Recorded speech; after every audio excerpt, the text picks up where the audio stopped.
Bonjour à tous, dans cette vidéo on va passer en revue les marchés des crypto-monnaies, le Bitcoin, l'Ethereum, le XRP et on va voir est-ce que c'est le bon moment d'acheter, de vendre, de conserver, quelles sont les stratégies pour l'avenir et je vais vous montrer aussi mes différents portefeuilles. Voilà, si ce n'est pas encore fait, abonne-toi, mets un pouce bleu, ça soutient la chaîne et dis-moi en commentaire ce que tu penses du marché, c'est très intéressant qu'on échange avec la communauté.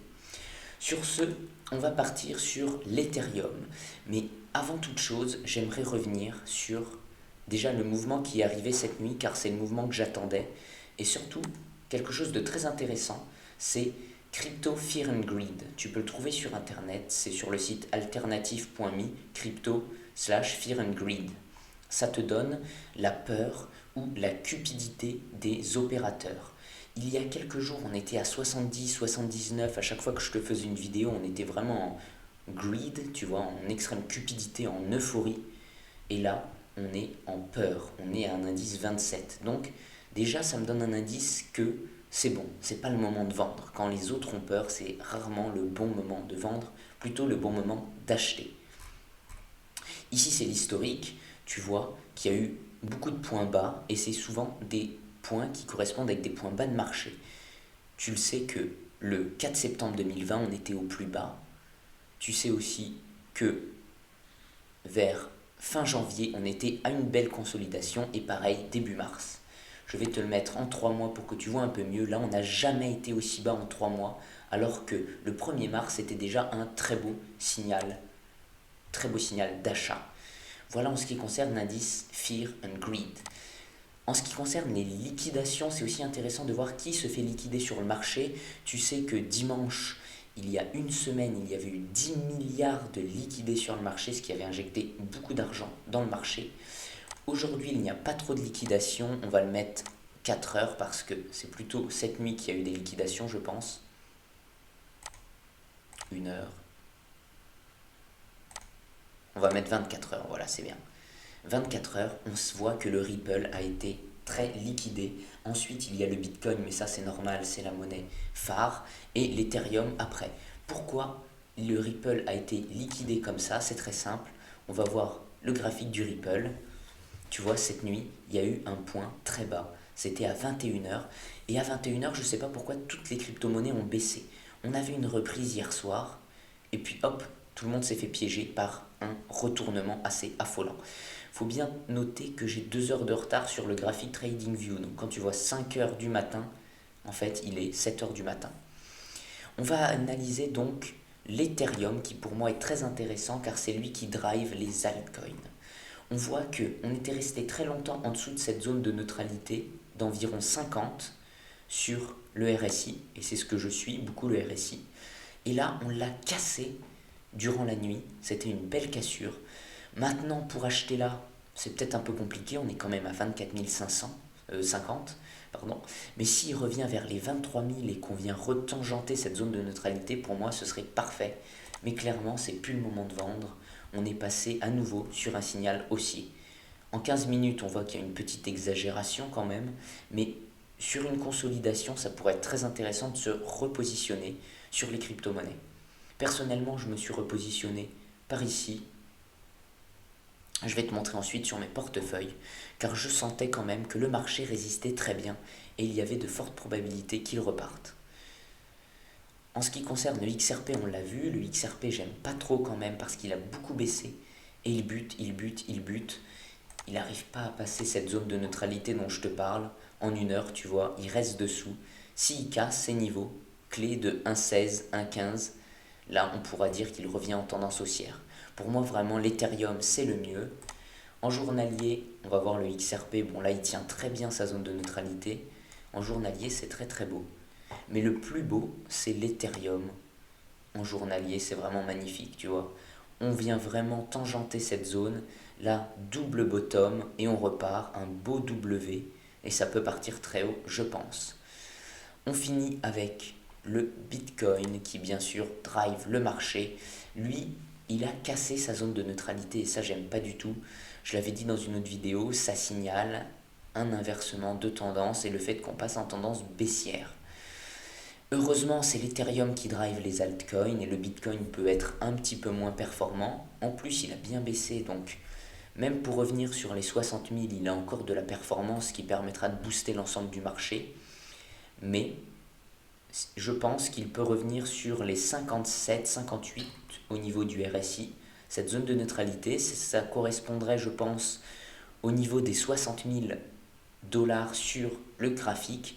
Et là, une question se posera. Pour moi, il faudra vendre une partie de ces bénéfices, à moins que le marché ait vraiment beaucoup de force et casse ces niveaux sans souci. Sinon, il faudra être très très prudent. On va analyser maintenant le graphique sur LMAX. LMAX qui est un courtier pour professionnels et ce qui donne des signaux souvent plus intéressants.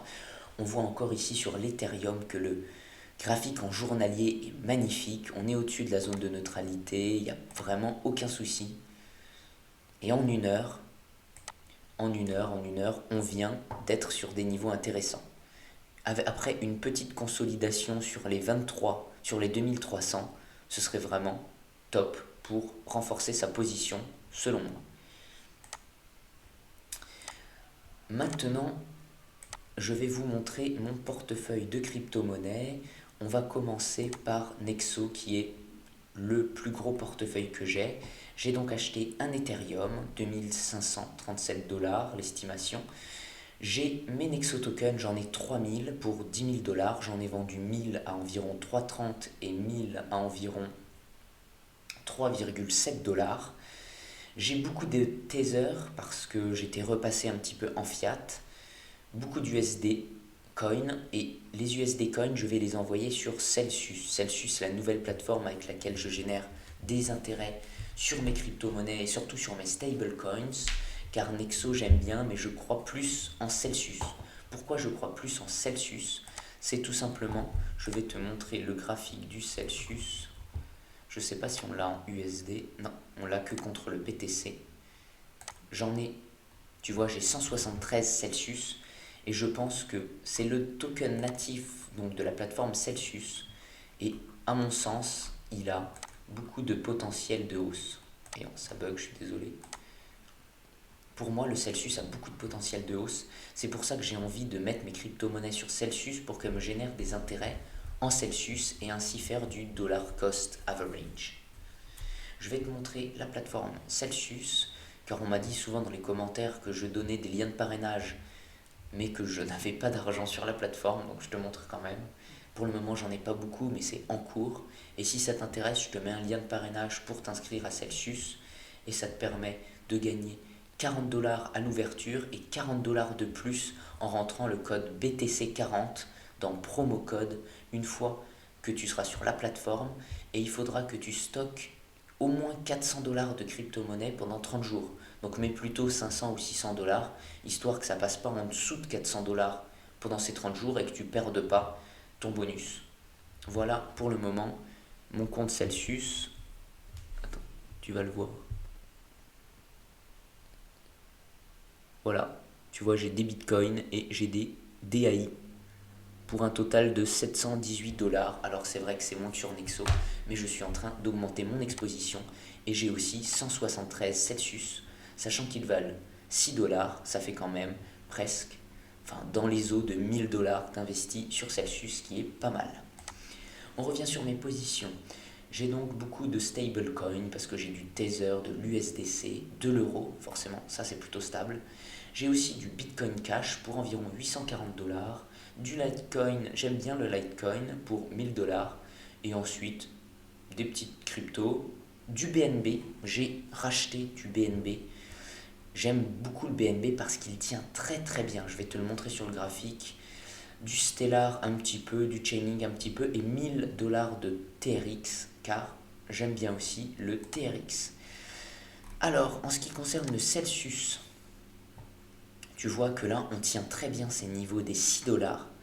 C'est pour ça, d'ailleurs, je voulais en racheter, mais j'ai plus de trésorerie, donc je reste sur ce que j'ai pour le moment, sachant que je suis déjà bien exposé au marché des crypto-monnaies. Mais je vais envoyer mes USDC sur Celsius pour générer des Celsius. Le Litecoin, en journalier, c'est magnifique. On vient se poser sur la zone de neutralité, vraiment. C'est parfait. Et je suis assez conquis par le Litecoin, bien qu'il ait beaucoup baissé. Celui que j'aime aussi beaucoup, c'est le Binance, le BNB, car il vient aussi se poser sur sa zone de neutralité et lui, à contrario, il a très peu corrigé, ce qui est très bon signe, car quand on corrige très peu pendant une phase très baissière, ça peut être très très bon lorsque ça va monter. Et d'ailleurs, lorsque l'Ethereum avait fait des plus hauts, il y a quelques jours, et que le marché quand même crypto-monnaie était assez baissier, lui aussi il était sur ses plus hauts, il est remonté très très fort. Voilà pour ce qui est de Nexo. Ensuite, j'ai aussi mon compte sur YouHodler où j'ai 6000 dollars de Ripple, c'est-à-dire 5420 Ripple. Je suis toujours investi sur le Ripple et je génère des intérêts 4,5%. J'ai été payé d'ailleurs il y a très peu longtemps, on va le voir dans Transaction History. Voilà, dans les Transaction History, on voit que j'ai été payé le 25 avril 5 XRP, c'est les gains. Toi aussi tu peux rejoindre YouHodler, même si je ne te le conseille pas. Je touche énormément avec le parrainage, 150 dollars par parrainé, déjà ça j'aime pas trop. En plus de ça, il y a des avis contraires sur YouHodler. C'est pas la plateforme que je te conseillerais le plus, mais je trouve qu'elle est bien pour son système de multi-hold qui te permet de faire du trading sur crypto-monnaie. Tu peux doubler tes crypto-monnaies tout en restant investi. Par exemple, si tu investis sur la hausse du Ripple, tu peux doubler tes Ripple et en même temps rester investi en Ripple. Ça m'a permis de faire des grosses culbutes, de gagner beaucoup d'argent. Mais c'est très compliqué, tu peux être striké, tu peux perdre tous tes Ripple. Et je te le conseille qu'à moitié. En plus de ça quand même, lorsque tu participes à multi-hodl, à chaque fois que tu fais un trade pour 1000 dollars ou plus, tu gagnes un ticket pour une loterie où on va pouvoir gagner une Tesla et ça s'arrête le 31 mai.